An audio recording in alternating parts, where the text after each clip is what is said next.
Try to make things as simple as possible right here, you know? I like to be efficient when I, set up my equipment. Yeah. What is that right there that you're opening? This is the FK iron, like ergo shield. It's like pretty much the front of the machine with a sleeve on it. So you just fucking, I feel like it's more hygienic too. Like you just throw away this shit afterwards when you're done.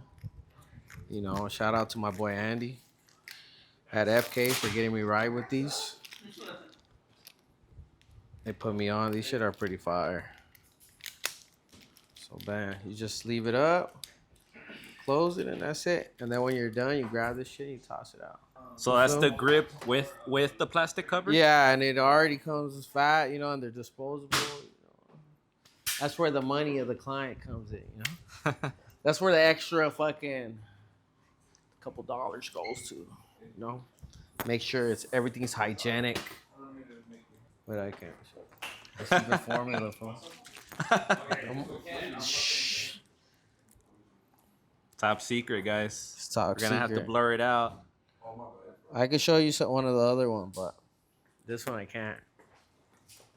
Is that like a sponsored brand, or is just a brand that you use? Oh, this one I'm sponsored by. I'm sponsored by Raw, best pigment in the world. Yay. Got the homies over there laughing in the back. We're under contract for we can't talk about certain things. And we got Arte right here. Shout out to our boys. Two companies I'm sponsored by. Everybody here now is running on the Raw gang. These are the Raw gray wash set. So it's extra light, medium, dark, And then I do one extra one in the end.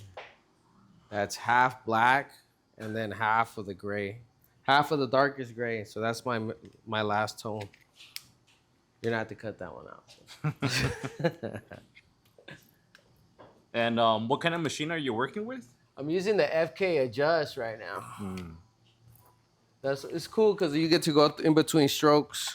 I like that. It's different compared to I used to run the regular Flux. It's just 4.0, but I like going from softer to harder stroke, depending what tattoo I'm doing. And what kind of needles are you working with today? These are Quadrant. I like them. They're pretty consistent. And I like also the Da Vinci's. They're cool. So for the people that don't know you, what do you go as and what do you specialize in? My name is Danny Orellana. I'm from the Tattoo House and I specialize in black and gray lettering and cultura tattoos.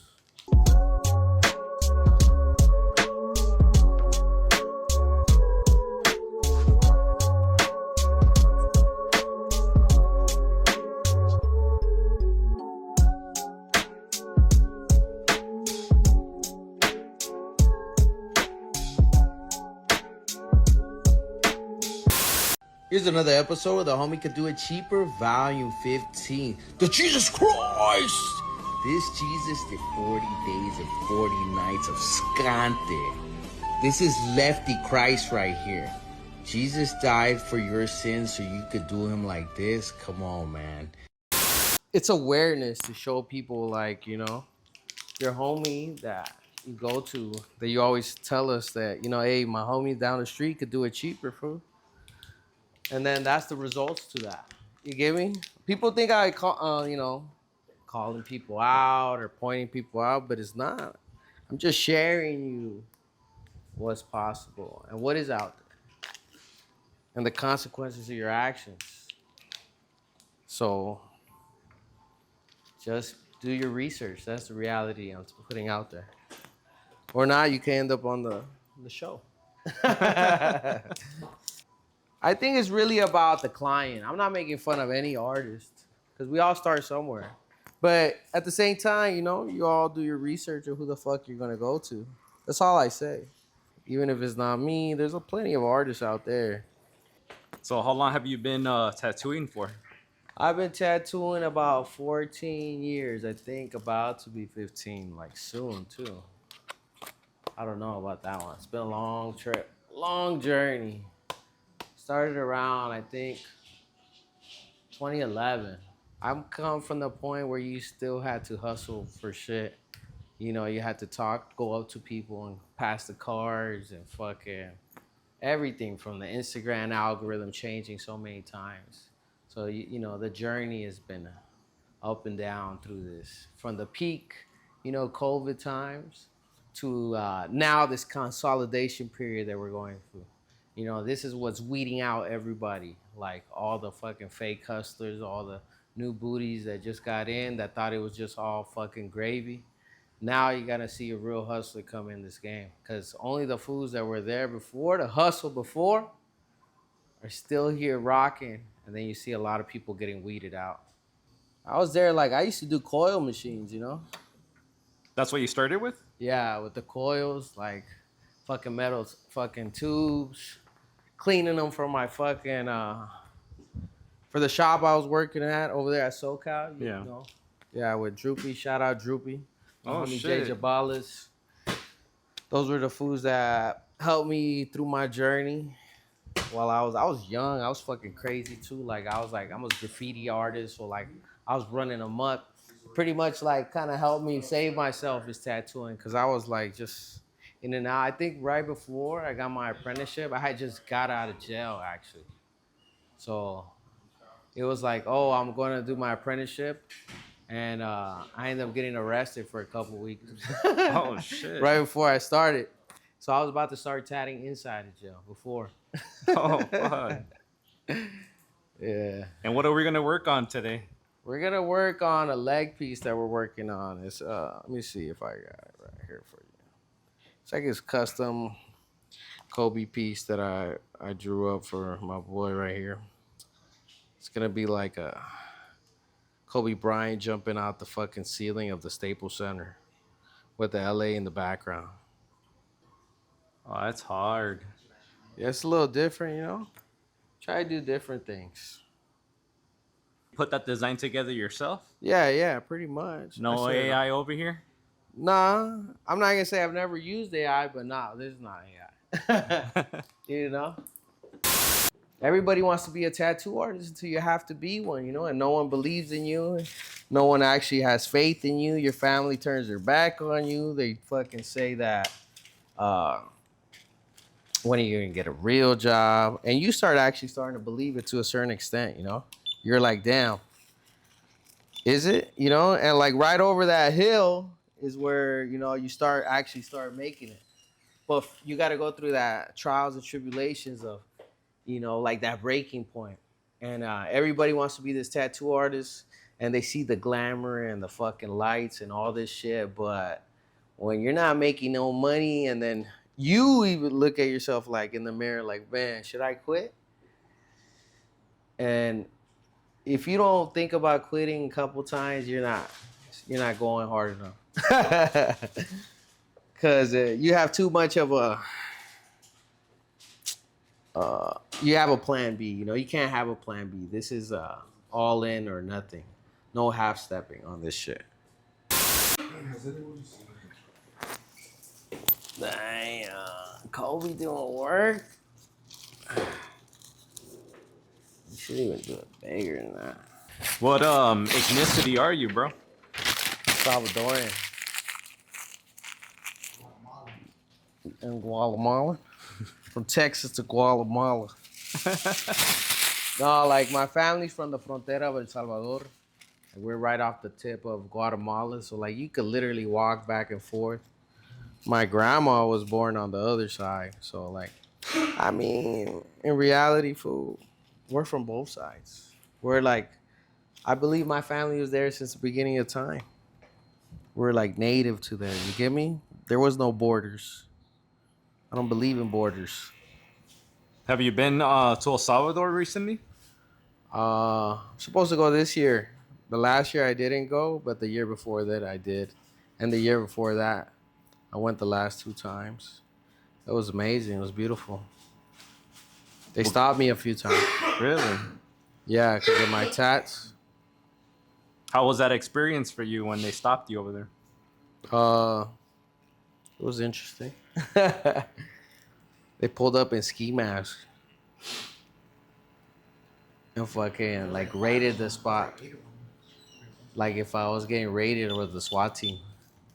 I was at this club and I was there with this, and then they come in, they fucking bang out the door, and then you just see them all fucking turn on the lights and they put everybody, and I'm on the back, and they're like, "You, take off your shirt," and then I'm like, "Oh shit."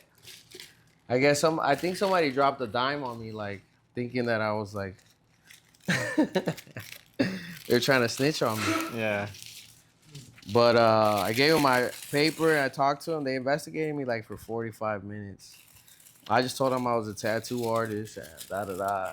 And fucking, I was chill about it. Like, I wasn't really worried. And they let me go. They were trying to, like, trick me.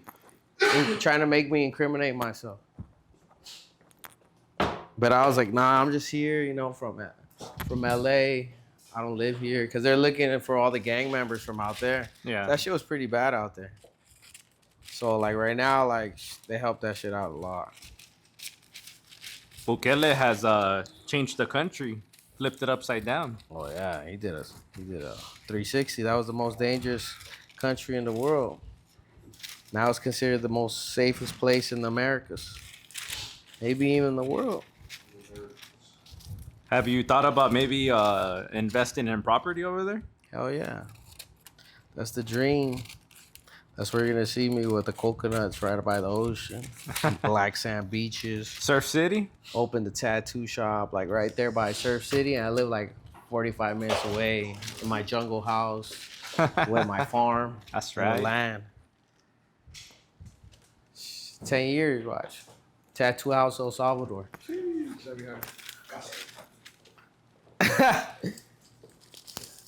One in Colombia, one in Brazil.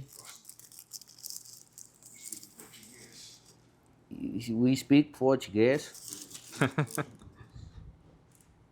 All right, let's shave that hairy fucking leg up first. Always charge like $50 on top for extra hairy hair. Like this is like bro. It has to be included. This is like a wax job when you put. So how long did you have your apprenticeship for?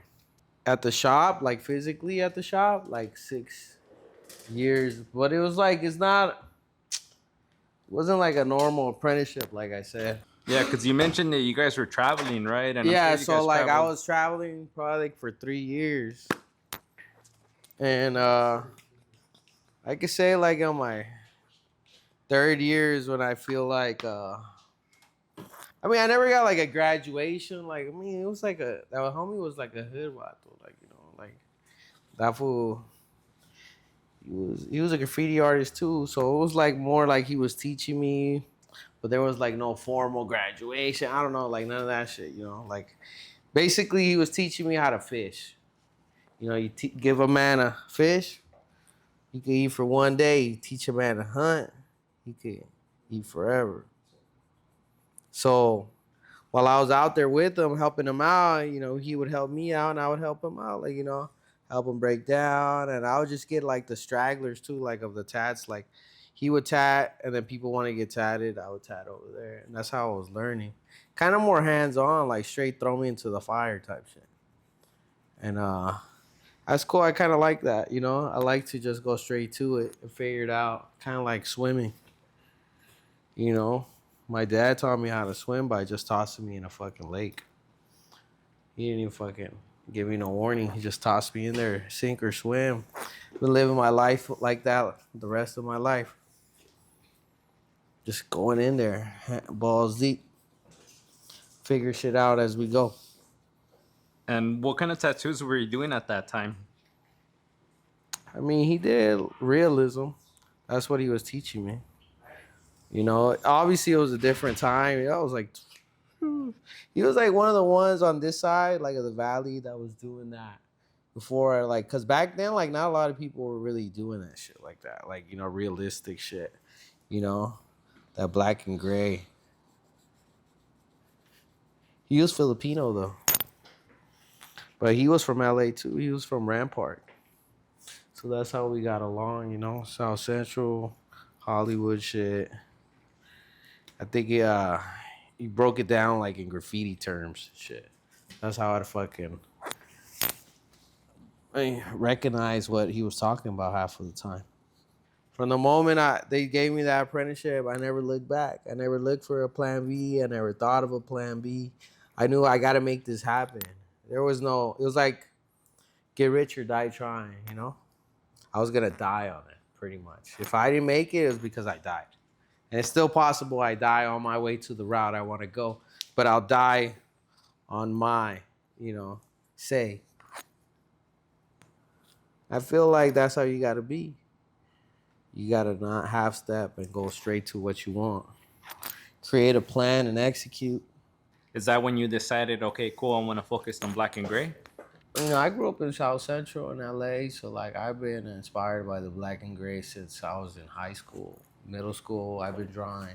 I grew up with the homies from the barrio, so like we're all affiliated, just being born in LA. So like, I grew up seeing Mr. Cartoon and shit like that, like Freddie Negretti, like foods like that were changing the game, like. Those were the people I was introduced to, like, at a young age. So, like, I gravitated to that shit since back in the day. Like, the cultura, the lowrider style, the Chicano vibes. That's been a part of my life my whole life. So, it was just only right. We are the home of the black and gray. This is LA. A lot of people tattoo that, those payasas, all this fucking Chicano shit, and they don't even know what the fuck they're tatting.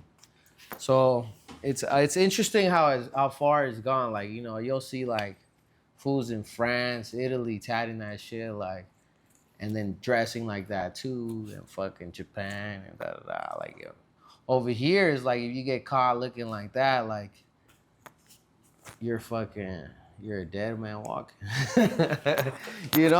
To be bald in the hood with tats on your head, you're like asking for it. You get me? So like you gotta be like really with it to ride. You gotta respect it out here. The streets are cold out here. It's a cold world. Chicano, fucking gangbanger shit. That was my life as a kid. Growing up in LA. That's what I'm saying. Like, a lot of us, like, growing out of in LA, like, fuck, you don't even know if you're gonna make it past 21. Like, I think everybody, like, actually doesn't believe that they're gonna make it past 21. When you grow up in that hood, like, in your mindset, you're living for today. You're not really thinking too far ahead, So, growing up, you wanted to go to jail, get your stripes, put in work to show everybody that you're with the shit. So it's a trap, A lot of people don't understand that. So a lot of fools don't make it out. A lot of people go to jail, get smoked, become junkies. Not everybody makes it out, especially where I came from. Or if you do, you don't come out like with all your head straight. Kind of like fucking PTSD and shit. Everybody has like fucking survival fucking PTSD of the hood.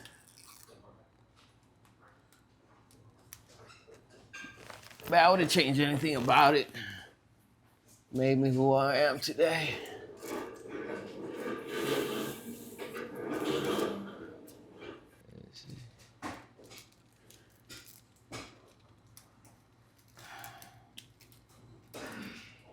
Bang. All right. That looks fire. First try. First try. Pull it up as much as you can. Might have to draw some of it in, but it's better sometimes, like, when you draw it in. That's hard. Check it out, Victor. It's different,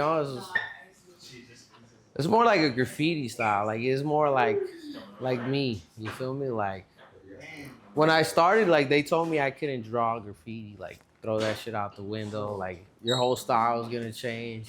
And I got into lettering at first, and then I was like, no, I wanted to get into black and gray, more realistic shit. And then more recently, I've been going back to the graffiti shit. I'm like, because I'm like, it's just second nature to me, you know? That's who I am. I'm a graffiti artist. So you also do like graffiti lettering tattoos? Yeah, I do. I freehanded all those letters on it. Oh shit, sick. Hell yeah. Do you have you done work on him? Yeah, I did his whole leg. Yeah, that's it. There you go. So this is graffiti inspired, actually. You see, we have right here. This is the Dodgers fucking the bus that they burned down in downtown LA 4, right? last year, Can the you move year your before leg more that. this way? Some of Oh, it's sorry. older. Show them the inside of your leg. Oh, it's hard.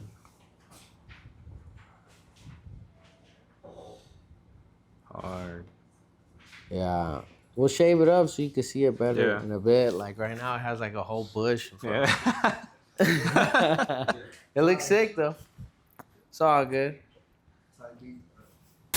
So I see that you're using polarized glasses. Yeah, I've been using them for the last year now, and I feel like it's 2026 now. You got to get with the times.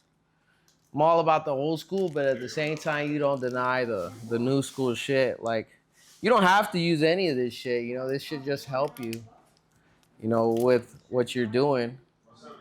But with this being done, I feel like you could see everything that you wouldn't be able to see before, because it cuts the glare pretty much. So now you can see the fully saturated if you're actually putting the ink in there right or not. And it's pretty interesting. I don't need it, but it is a tool. And I am all about the learning curve, like I said. And I'm always learning, you know, and I see these things, I'll try them out, see if I like them or not. What was your next move after that? I got my own, I think I worked out of the garage for a little bit, for like about a year. And then I saved some money and started working I got my own private studio. Had that private studio for about 6 years. I learned a lot right there. Learned a lot about myself. But, you know, sometimes you got to get out of there too.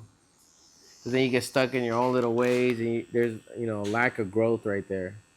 So I went back to start working at a shop for a little bit. And it helped me refocus my mindset. Because when you're by yourself, no one's there to doubt you or push you or nothing like that. But when you're in an environment where people are there and pushing the limits a little bit, I feel like you just work better, you know? It helps you push yourself to the next level compared to being by yourself and just kind of stagnant. How do you stay booked? How do you stay consistent? Keep on putting pressure on it. Like, keep pushing the limits, trying everything, running ads on Instagram, Facebook, Google, going to conventions, putting yourself out there, just making yourself an option. A lot of times, just gotta, you know, speak up. You know, closed mouths don't get fed. And if you're just quiet, hoping for things to happen, they're not gonna happen. You gotta force the issue.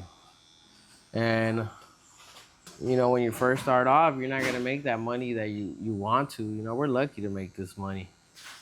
People fucking, I used to work, like I done framing, I done roofing and shit like that with my dad. And I remember working for him for like 2-3 weeks outside in the sun. I'm getting paid $200 a day for like 14-hour days. Woken up like at 5 in the morning, getting back like at 8 in the afternoon. Just fucking busting your ass for $200.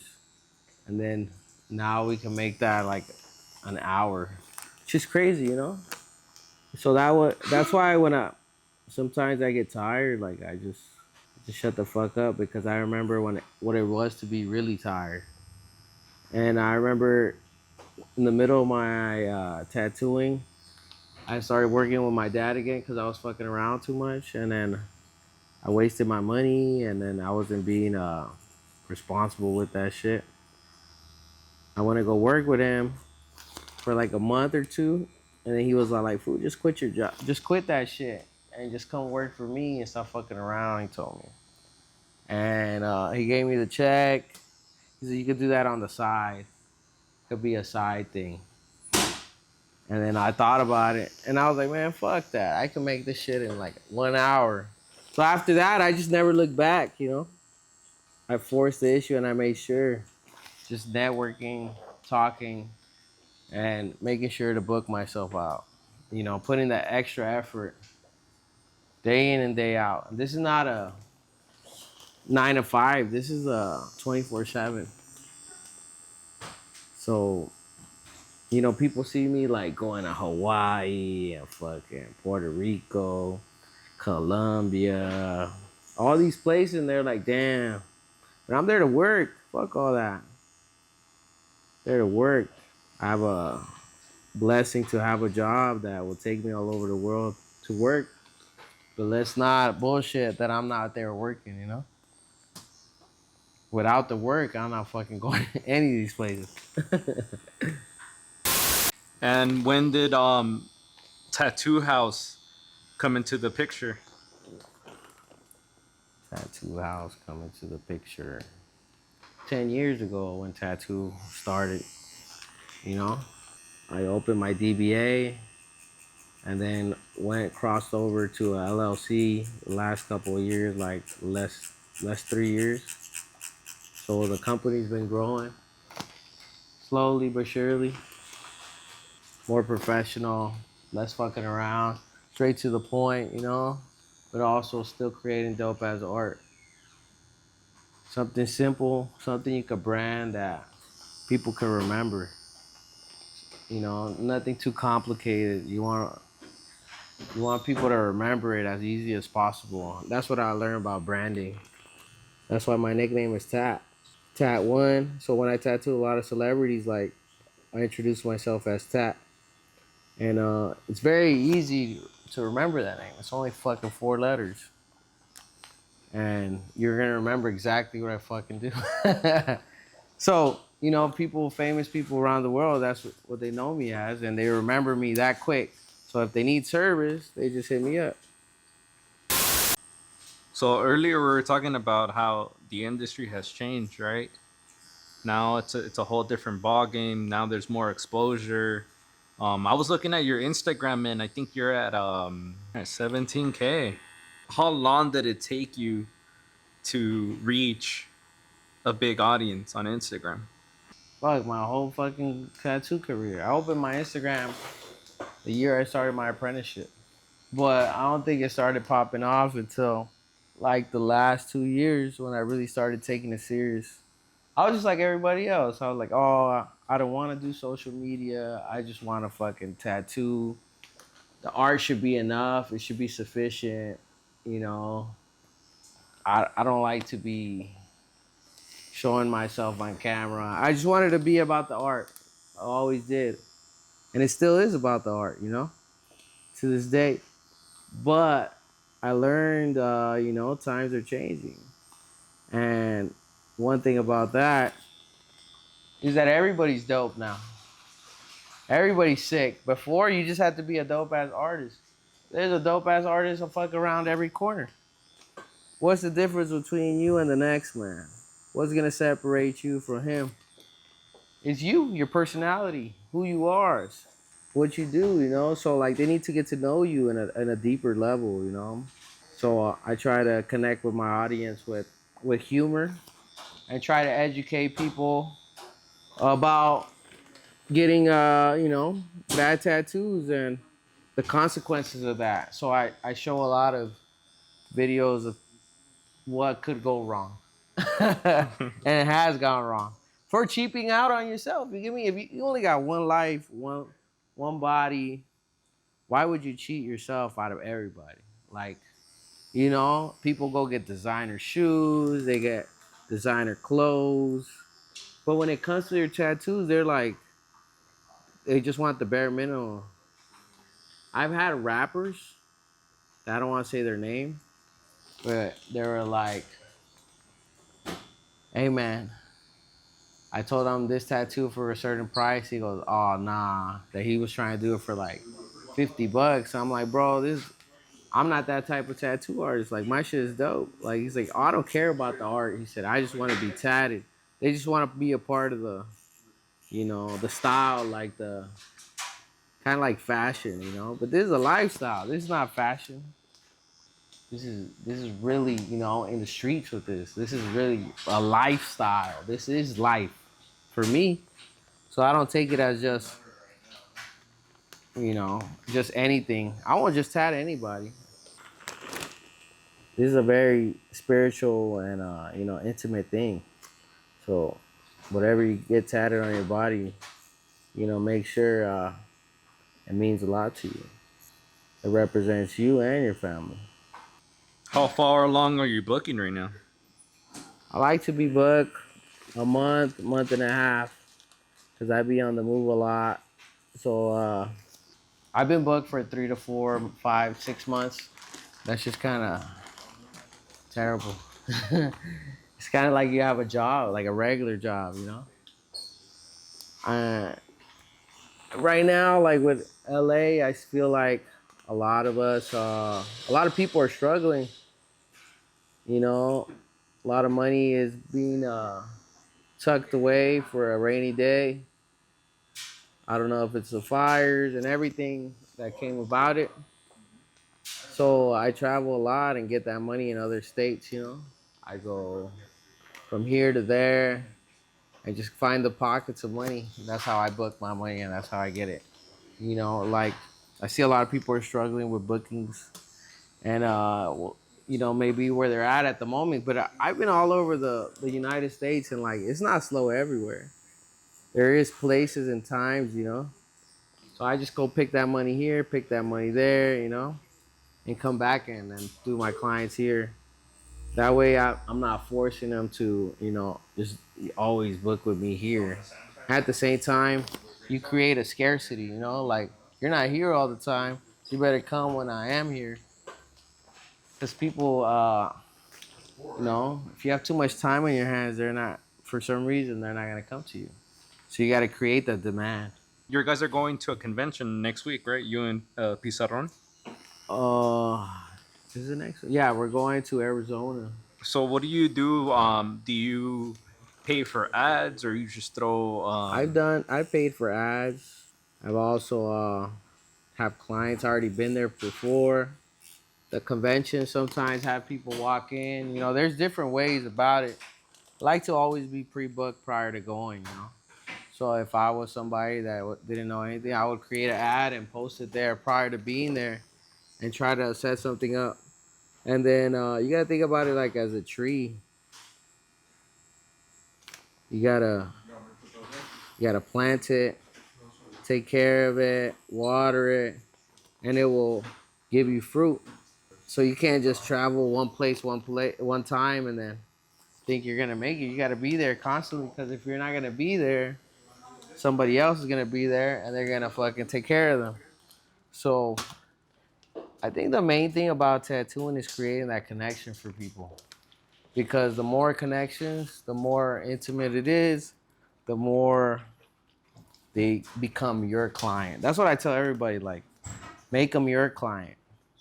Because once they're your client, they'll never go anywhere else. They'll fly all over the world for you. They'll do this and that. They'll wait for you. I've broken my arm and people have paid me, broken my hand before, and people pay me like thousands in advance for later on. I've had people fly from fucking Washington, all over the United States, Hawaii, come get tatted by me. So it's really about just creating that value for yourself. What do you have left in store for the end of the year? Got a lot. This is just halfway part. It's the halfway mark. After this, going to Seattle. From Seattle, I come back. Then we're gonna do a show here. It's gonna be Incon. in October.